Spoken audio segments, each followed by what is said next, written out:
Welcome back to episode 3 of the Dad Task Force. It is a Wednesday, and I think this is going to be our regular recording day, absent something else coming up.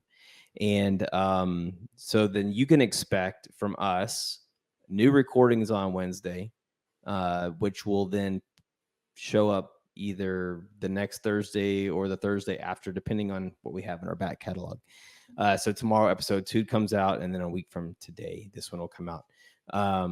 Anything happen in the last week that dad oriented? No, we were talking a little bit off camera. One of our dogs passed. That was an emotional thing to get through with the kids. That happened in the last week, and I think that's really it. We took a nice trip to Utah this weekend. Okay. But yeah, that was it. What about you? Man, nothing that stands out. There are stuff that stands out, but I need details before I divulge, but it's more boy problems with the daughters. None of that is what we're talking about today. Today, we're talking about work-life balance because Davon's got a job and this, and I've got a job and this. And we were able to connect with another dad entrepreneur who and I'm gonna brag about him without knowing a whole lot about him, and I'm gonna introduce him and let him give his oral resume.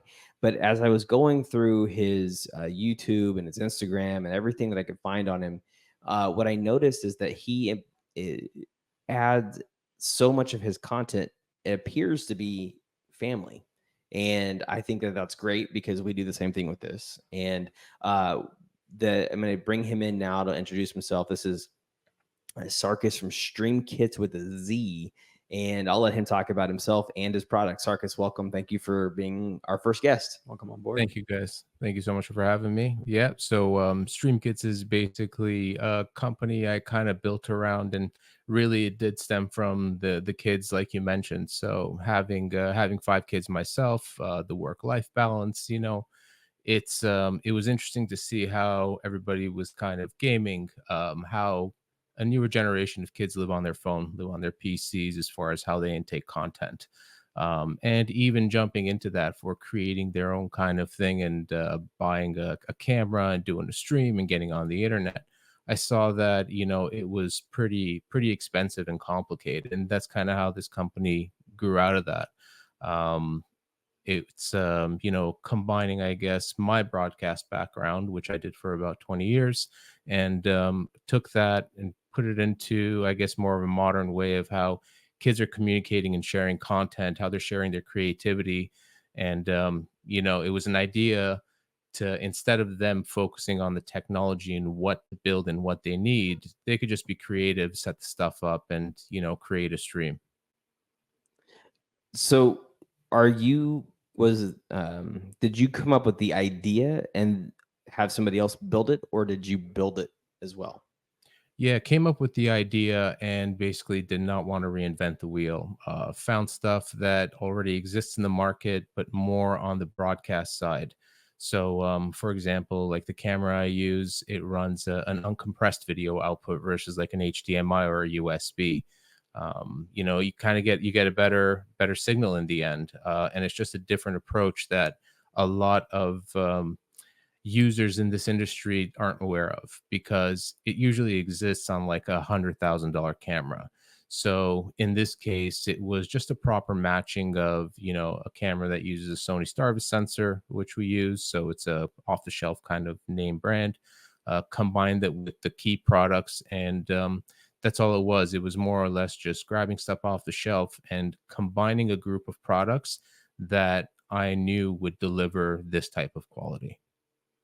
So I don't know if you can see it now, but I'm showing your web page is Streamkitz with the Z, and it's important because if you don't add the Z, you don't know what you're going to get. But just look at this stuff. I was telling my wife about this, and so Davon doesn't have this problem because this is in our the studio is in my office.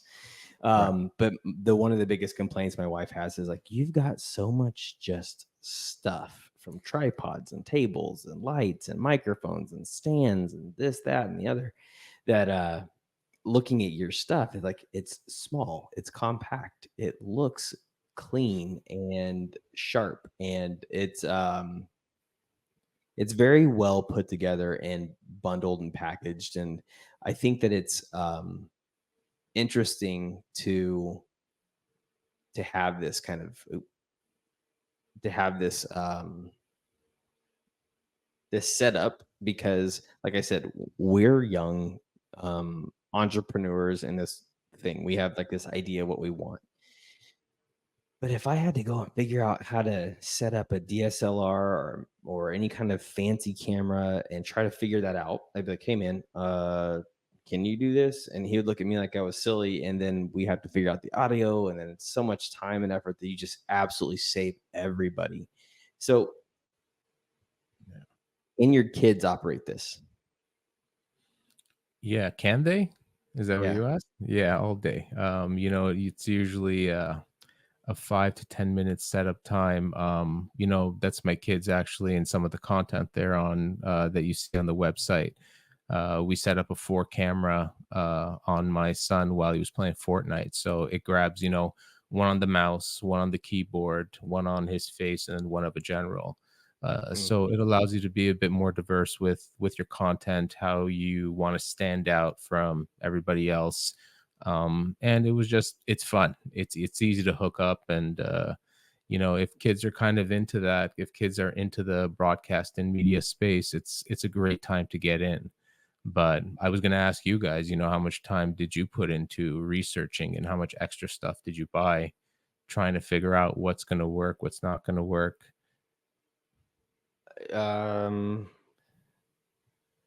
For this, I didn't spend any time. This is all Brad. Yeah, no, I was fortunate enough to just roll in, and he had it all set up. But Brad's probably, I mean, spent countless hours. You know, if I am going to be honest, I have spent way more time than I thought I would.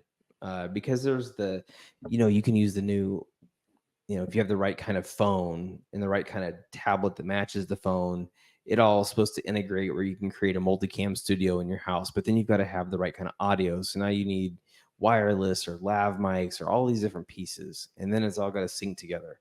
Or you can use a kit bundle like yours, or there's a few other options out there, but there's nothing that really just connected with me that said, this is going to make my life easier and it's going to make my travel easier. Because in my real job, I travel over the country, and I either speak at conferences or I talk to interesting people about their stuff. And I have to take cameras and tripods, and that's a pain in the neck to get to the airport. So I started fresh today, and I would have started looking, I'd be like, you know what? I like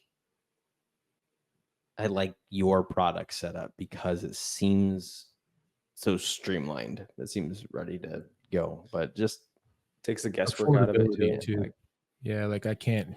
A lot of folks I've been talking with, you know, when you ask how much was a 3 camera podcast setup that you wanted to build, it runs between $12,000 to $15,000, because you're buying 3 DSLRs, you're buying 3 lenses.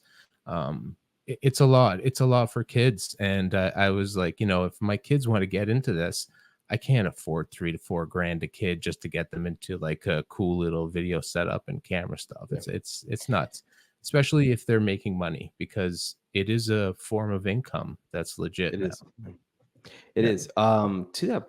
To that point, we not only do you have to, people don't really understand that. So I want to start a podcast, but I want a single on me and a single on him, and then a wide with both of us. Well, that's 3 cameras, and I also have to have a switchboard that I can switch back and forth. And otherwise, my camera doesn't. If I have 2 Canons right now, and my computer doesn't like using both at the same time.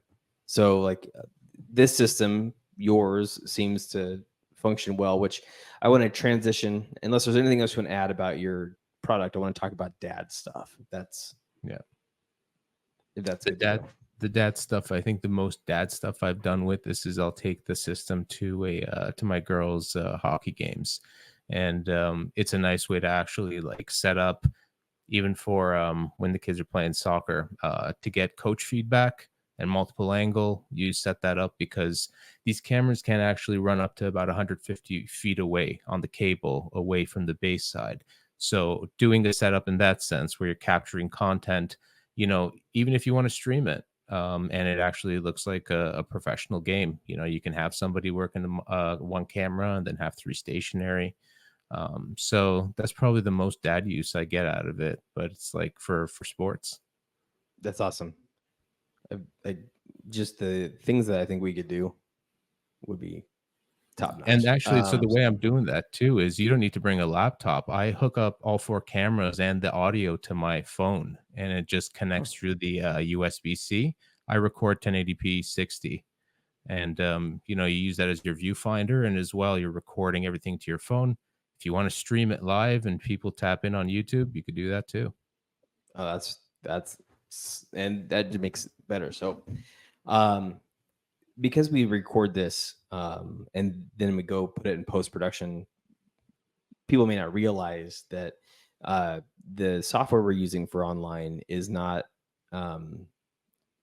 is being kind of wonky and so it's creating some freeze issues. But so that's our end. That's not Streamkitz issue. So it's like that aspect. Like, so now we put our phone or something up, and now boom, now we have multicam studio in one spot, straight to the device, and now I don't have to do any of the guesswork. Ready to go. It's ready to go. So, how do you? Because you're an entrepreneur, I know that you have a lot of stuff going on.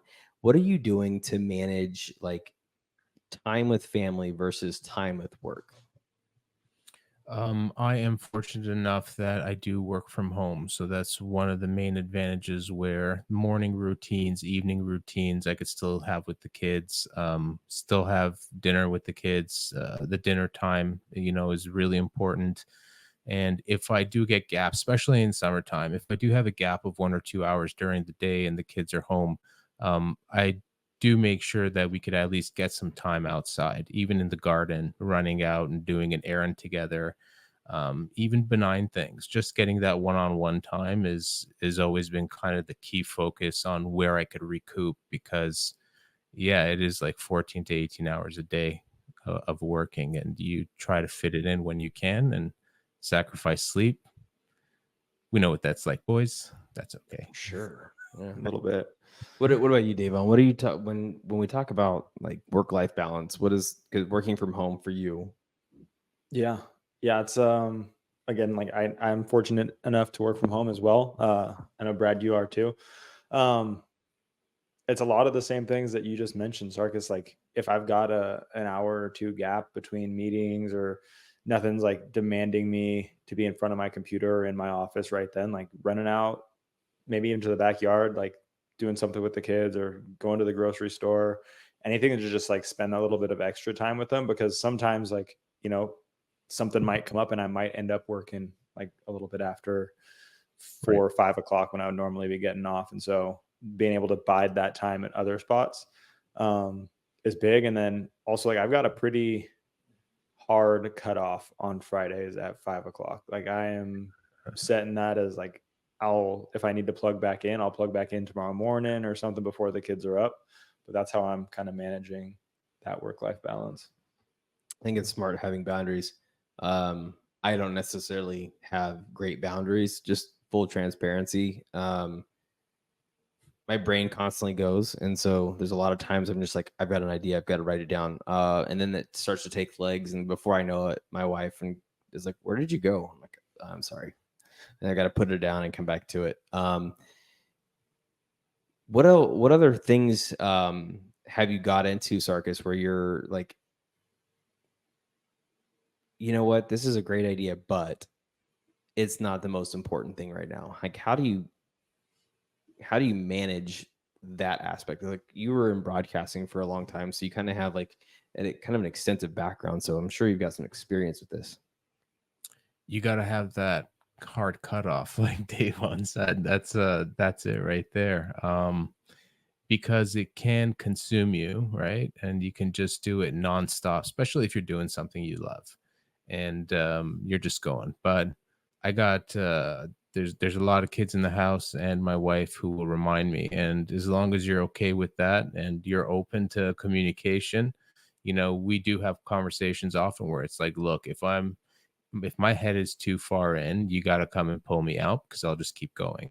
So having that kind of open communication, I guess, with who you're partnered with is super important. Them having the understanding that, look, yeah, this guy's gonna have his head down for 5 days, but I'm gonna go pull him up at 6 and 7. Makes sense. How do your kids like this job, this company you've got going on? Yeah, they're pretty into it. I get the feedback, and when some TikToks or content is lame, I get that feedback too. But it's a matter of a taste, I guess. So I try to get them involved when I can, especially for feedback. I technically have 4 users in the house that can break and test gear, so that's what I do use them for. They're in the age range of 12. My girls are twins, so they're 13, and then my boys are 16, both 16 now. So we're a blended family. My wife and I have been together for 11 years, but we have a pretty full household in that sense. And yeah, therefore I do use it for testing equipment fully. That's great. Is there a wireless component to this? No, I chose wires for everything just because I have a personal fear of the radiation side. I think it's having stuff in your ear, around your head all the time, including phones. It is, I think, radiation based. That I tried to keep everything wires, and I especially didn't want like batteries to die midway through a stream, especially if someone's doing like a fundraiser or something like that, and they got to like stop, rejig. I kept it with wire to make sure everything is solid. Okay. That so in your production or your broadcasting background, where were you working for that? A lot of that was North America. So it was ESPN, ABC, CNN, Fox. Did a lot of government and military work as well for, say, the Pentagon, NRO, and for worldwide similar type of companies like Formula One. So it was pretty cool being in that industry because of the media shift that happened, which I kind of was right in the middle of, where it went from terrestrial, the typical rabbit ears that we probably all grew up with, to moving to the internet side. And so that transition is kind of where I played mostly, with the stuff going over the air to now also being distributed over fiber. So it sounds like, it seems like you got to experience, or your kids got to experience you like out in like some pretty busy networks and broadcasting situations, and then shifting to coming home and just being, working from home a majority, if not all the time. Yeah. What was like the biggest challenge, or maybe it wasn't a challenge at all, but like when you first came home, was it hard for them to be like, I can't just go bother dad all the time or anything like that? Did you experience that? Yes, absolutely. And that was it. It was more or less the block of time where you would need, some people are really good, I think, with sitting down and getting back into focus.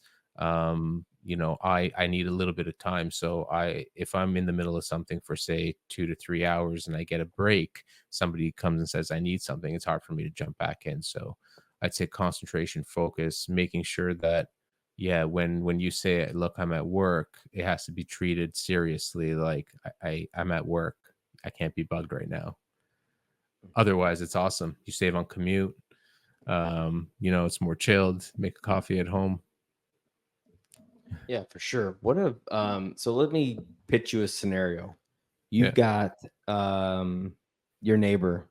He just finds out he's gonna be a brand new dad. He looks up to you and he says, "Hey, Sarkis, if you could just give me 3 tips that will make me the best dad I could possibly be, what 3 things are you gonna share with this guy?" Yeah, that's interesting. because you'd answer that question whole differently a few years back. So new dads, the one thing I would say is you got to be ready for sleepless nights and chipping in. So that was one of the main things, is the amount of time I guess you do require, and if you have to operate without sleep, I would say be prepared for that. So that's number one. Number two, maybe the support side on I'd say with your wife. There's a lot of time for help, making sure not to leave everything. So jumping in there as much as possible, because being with kid all day, having some time alone, I think is important for them. And the third tip I think would be is make sure you do set aside, however you can, some one-on-one time with you and your wife, just to like make sure you guys connect, because you can only take so much time of just baby all the time. You forget almost, I think, being an adult. Yeah, that was probably one of the biggest things that were important. So having a network around you also helps with that, making sure you can leave your child with someone reliable. You're not going to be freaking out and checking your texts every 5 minutes to make sure they're okay. Yeah, I'd say those were the three. Awesome. Do you have any questions for him, Davon? No, that was really good, or those were really good points. I think one of the things you commented on was that it is different than like 5 years ago, because so many people are like work from home, or just like the family dynamic has kind of shifted a bit. And I'm sorry, how old did you say your youngest was now? 13, 12, 13. Yeah. So I guess I do have a question, and that is like, what are the big shifts from having like 10 and under to now all of your kids being above 10 years old? Self-feeding, self-care. That's like the easiest thing, for sure. Like as soon as the kids started kind of not taking care of themselves, but if it was like, hey, you're hungry, go get something, there's plenty of stuff in the fridge, go check it out. That independence was the biggest shift I found, where you can leave them to say, go hang out with friends, go and hang out on the street. You're not always there. They can kind of roam a bit freer, instead of always making sure that they're around or them needing something. So great, like age 8 to age 10 I think was probably the biggest shifts. I noticed, like before that time, it is hard. Sub 4 years old, really tough. From 4 to 8, it I think alleviates a little bit from my experience. And from 8 to 10, it's like, oh, they got a little personality, they're doing their own thing, you can kind of chill out. And how old are your kids? I've got a 9-year-old, a 5-year-old, a 2-year-old, he'll be 3 in a few weeks actually, and then almost 6-month-old baby. Congratulations. Thank you. Yeah, I've got 10, 14, and 16, and they all level up in the next couple months. So it's pure chaos in our neighborhood at all times of the day. I'm going to show your website one more time. Where else can people find you and learn more about Streamkitz? Yeah, the website is it, as well as all the socials. We are basically doing a pre-launch right now, where if you see the banner at the top of the screen, you can follow that and go to claim early access on the solo kit. What we're doing with that is basically a pre-seed, where we're going to offer it at higher discounts than normal offered, and it's more or less to launch the platform and get it out to the world. Cool. And then I highly recommend the YouTube channel, just so you can get an eyes on what this looks like and how crisp and clean it is. Something that you may not recognize or even hear it is when we do these episodes, or we do these back and forth, we hear people come in with Zoom, or they come in with some other streaming audio from their phone, and the audio is awful. But today, when Sarkis first came in, I was like, man, your audio is the cleanest I've heard. And I do this, probably every day of the week, And so I was super impressed with how crisp and clean the audio sounds with this system. So I highly, highly, highly encourage you to check them out. If you want more of the Dad Task Force, we're on Apple Podcasts. We're on Spotify. We're also on Amazon. I highly encourage you to rate, review, share with your friends, because this grows with you. This is a bottom to the top kind of thing where we want to get started and get as much content out. And the more people we have like Sarkis that come on as guests, then we get to expand and grow. And as we grow, the task force gets larger, because we want to equip every dad that we can with the resources available and necessary to really pour into their children, because this next generation is going to be desperate for leadership from their fathers. And that's the whole purpose of this program. You can find us at the Dad Task Force or Dad Task Force on Instagram and Facebook. And check us out. Check out the podcast. If you don't want to watch it, the YouTube channel, and you want to listen to it in the car, they're only 30 minutes long, and it takes 30 minutes to get from here to anywhere you've got to go. So I appreciate you, Sarkis. Thanks for coming on today. Dave, on any closing thoughts? No, just wanted to add on to what you just said there. We're not like ever going to be at the point where we're too big for our listeners, and the show is based on like what you guys want to hear. So throw stuff in the comments, throw stuff on social that you want to hear, talk about. If you want to be kept anonymous, like that's more than doable. And so, yeah, just let us know what you want to hear or what you want to talk about, and we'd be happy to cover it. Yeah, we're going to throw up a Google Doc fill out form page, so that if you want to be a guest, if you have a topic you want us to talk about, you can just fill that out. It'll come straight to our email. And you can email us directly at thedadtaskforce@gmail.com, and we'll get that there as well. Now, the last little bit is, you know what? I forgot what I was going to say. So it may not even matter. Oh, that's it. So Sarkis gave 3 tips for new dads. So we're going to keep a running total and just continuously add to our guest advice, so that every time somebody comes on, we can just throw those tips up there, so you can always have it, share it, and provide it as a resource for you. Until next time, fellas, we'll see you. See ya.